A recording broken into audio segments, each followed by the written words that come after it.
Hello friends, ಎಲ್ಲರಿಗೂ ನಮಸ್ಕಾರ. ಎಲ್ಲರೂ ಹೇಗಿದ್ದೀರಾ? ಚೆನ್ನಾಗಿದ್ದೀರಾ ಅನ್ಕೋತೀನಿ. ಇವತ್ತು ನಮ್ಮ ಉತ್ತರ ಕರ್ನಾಟಕ ಫೇಮಸ್ ರೆಸಿಪಿ ಅಂದರೆ ಚುರುಮುರಿ ಸುಸ್ಲಾ ಮಾಡ್ತಾಯಿದ್ದೀವಿ. ಯಾವ ಥರ ಮಾಡೋದಂತ ನೋಡ್ಕೊಂಬರೋಣ ಬನ್ನಿ. ನೋಡೋಕ್ಕಿಂತ ಮುಂಚೆ ನಮ್ಮ ಚಾನಲ್ ಯಾರೆಲ್ಲ ಸಬ್ಸ್ಕ್ರೈಬ್ ಮಾಡ್ಕೊಂಡಿಲ್ಲ ಸಬ್ಸ್ಕ್ರೈಬ್ ಮಾಡ್ಕೊಂಡು ಹಾಗೆ ಬೆಲ್ಲೈಕನ್ ಒತ್ತಿ ಹಾಗೆ ಒಂದು ಲೈಕ್ ಕೊಡಿ. ಬನ್ನಿ ಇವಾಗ ಯಾವ ಥರ ಮಾಡೋದಂತ ನೋಡೋಣ.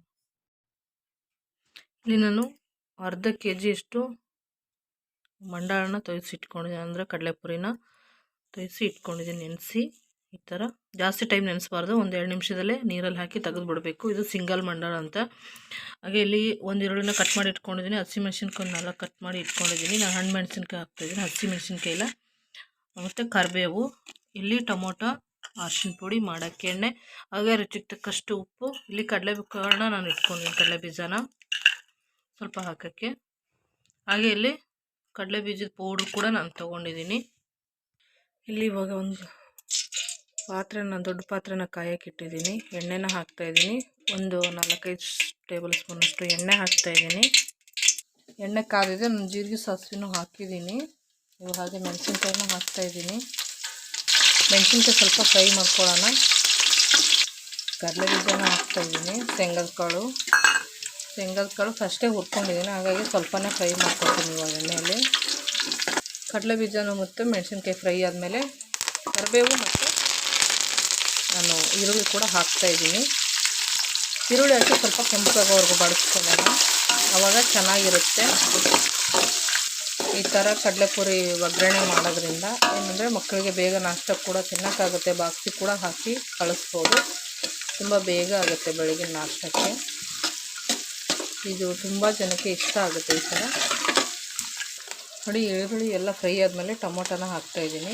ಟೊಮೊಟೊ ಹಾಕೋದ್ರಿಂದ ಹುಳಿ ಚೆನ್ನಾಗಿರುತ್ತೆ ಟೇಸ್ಟು ಅಂತ ಒಂದು ಟೊಮೊಟೊನ ನಾನು ಹಾಕಿದ್ದೀನಿ. ನೀವು ಇದಕ್ಕೆ ಬೇಕಂದರೆ ಹುಣಸೆ ಹುಳಿ ಕೂಡ ಹಾಕ್ಕೋಬೋದು. ಹುಣಸೆ ಹುಳಿ ಹಾಕಿದ್ರೂ ತುಂಬ ಟೇಸ್ಟಾಗಿರುತ್ತೆ. ನಾನು ಇವಾಗ ಅರ್ಜೆಂಟಿಗೆ ಮಾಡ್ತಾ ಇರೋದ್ರಿಂದ ಟೊಮೊಟೊ ಮಾತ್ರ ಹಾಕ್ತಾಯಿದ್ದೀನಿ. ಇದನ್ನೆಲ್ಲ ಫ್ರೈ ಆದಮೇಲೆ ಚೆನ್ನಾಗಿ ಫ್ರೈ ಮಾಡ್ಕೋಬೇಕಿದು. ನಾನು ಒಗ್ಗರಣೆಯಲ್ಲಿ ಒಂಚೂರು ಉಪ್ಪು ಹಾಕ್ತಾಯಿದ್ದೀನಿ, ಯಾಕಂದರೆ ಬೇಗ ಟೊಮೊಟೊ ಫ್ರೈ ಆಗುತ್ತೆ. ಈರುಳ್ಳಿ ಕಲರ್ ಕೂಡ ಚೆನ್ನಾಗಿ ಚೇಂಜ್ ಆಗುತ್ತೆ ಅಂತ ಉಪ್ಪು ಹಾಕೋದ್ರಿಂದ. ಜಾಸ್ತಿ ಬೇಡ, ಸ್ವಲ್ಪ ಹಾಕ್ಕೊಂಡು ಫಸ್ಟು ಫ್ರೈ ಮಾಡ್ಕೊಳ್ಳೋಣ. ಆಮೇಲೆ ನಮಗೆ ಆ ಒಗ್ಗರಣೆಗೆ ಎಷ್ಟು ಬೇಕು ಅಂದರೆ ಮಂಡಾಳ ಸುಸ್ಲಕ್ಕೆ ಎಷ್ಟು ಬೇಕು ಅಷ್ಟು ನಾವು ಹಾಕ್ಕೊಳ್ಳೋಣ. ನೋಡಿ, ಇದೆಲ್ಲ ಚೆನ್ನಾಗಿ ಫ್ರೈ ಆಗಿದೆ. ಇವಾಗ ಅರಿಶಿನ ಹಾಕ್ತಾಯಿದ್ದೀನಿ.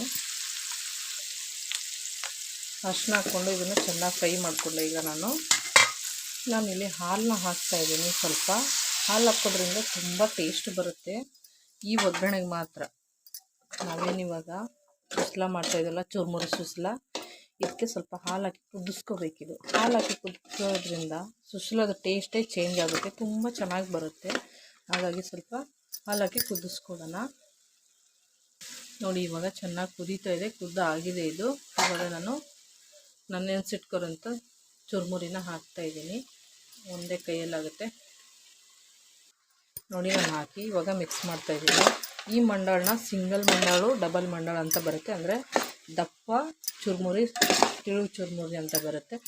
ದಪ್ಪ ಚುರುಮುರಿ ತೊಗೊಂಡ್ರೆ 2 ನಿಮಿಷ ನೆನೆಸಿದ್ರೆ ಪರವಾಗಿರೋ, ನೀರಲ್ಲಿ ಬಿಟ್ಟರೆ ಏನಾಗಲ್ಲ. ಇದು ತಿಳುವಾಗಿರೋದ್ರಿಂದ ನೀರಲ್ಲಿ ಹಾಕಿದ ತಕ್ಷಣ ತೆಗಿಬೇಕು, ಇಲ್ಲ ಅಂದರೆ ಉಂಡೆ ಆಗಿಬಿಡುತ್ತೆ. ಇದೇ ಥರ ಹಾಗೆ ಮಿಕ್ಸ್ ಮಾಡ್ಕೊತೀನಿ. ಇವಾಗ ಇದನ್ನು ನಾನು ಮಿಕ್ಸ್ ಮಾಡಿದ್ಮೇಲೆ ಉಪ್ಪು ಹಾಕ್ತಾಯಿದ್ದೀನಿ. ಈಗ ಇದಕ್ಕೆ ಎಷ್ಟು ಬೇಕು ಅಷ್ಟು ನೋಡ್ಕೊಂಡು ಉಪ್ಪನ್ನ ಹಾಕ್ತಾಯಿದ್ದೀನಿ. ಉಪ್ಪು ಹಾಕಿದ್ದೀನಿ. ನಾನು ಇದಕ್ಕೆ ಶೇಂಗದ ಪುಡಿನ ಹಾಕ್ತಾಯಿದ್ದೀನಿ. ಈಗ 2 ಹಾಕಿ ಮಿಕ್ಸ್ ಮಾಡ್ಕೊತೀನಿ. ನೀವು ಬೇಕಂದರೆ ಪುಟಾಣಿ ಹಿಟ್ಟು ಹಾಕ್ಬೋದು, ಅಂದರೆ ಇದು ಬರುತ್ತಲ್ಲ ಕಡಲೆಪಪ್ಪು, ಅದ್ರ ಹಿಟ್ಟು ಕೂಡ ಹಾಕ್ಬೋದು. ಇದು ಟೇಸ್ಟ್ ಚೆನ್ನಾಗಿರುತ್ತೆ ಅಂತ ನಾನು ಇದನ್ನೇ ಹಾಕಿದ್ದೀನಿ. ಈಗ ನೋಡಿದ್ರಲ್ವಾ, ಎಷ್ಟು ಸುಲಭವಾಗಿ ಮಾಡ್ಬೋದು ಮಂಡಾಳ ಸುಸ್ಲಾ ಅಂದರೆ ಚುರುಮುರಿ ಸುಸ್ಲಾ. ಉತ್ತರ ಕರ್ನಾಟಕ ಫೇಮಸ್ ಚುರುಮುರಿ ಸುಸ್ಲಾ ರೆಡಿ ಮಾಡಿದ್ದು. ಎಲ್ಲರಿಗೂ ಇಷ್ಟ ಆಯ್ತು ಅನ್ಕೊತೀನಿ. ಯಾರಿಗೆಲ್ಲ ಇಷ್ಟ ಆಯಿತು ಒಂದು ಲೈಕ್ ಮಾಡಿ. ಹಾಗೆ ಚಾನಲ್ನ ಇದೇ ಥರ ಈಜಿ ರೆಸಿಪಿಗಾಗಿ ಸಬ್ಸ್ಕ್ರೈಬ್ ಮಾಡ್ಕೊಳ್ಳಿ, ಬೆಲ್ ಐಕನ್ನು ಒತ್ತಿ. Thank you. ಎಲ್ಲರಿಗೂ ವಿಡಿಯೋ ನೋಡಿದ್ದಕ್ಕಾಗಿ ಧನ್ಯವಾದಗಳು.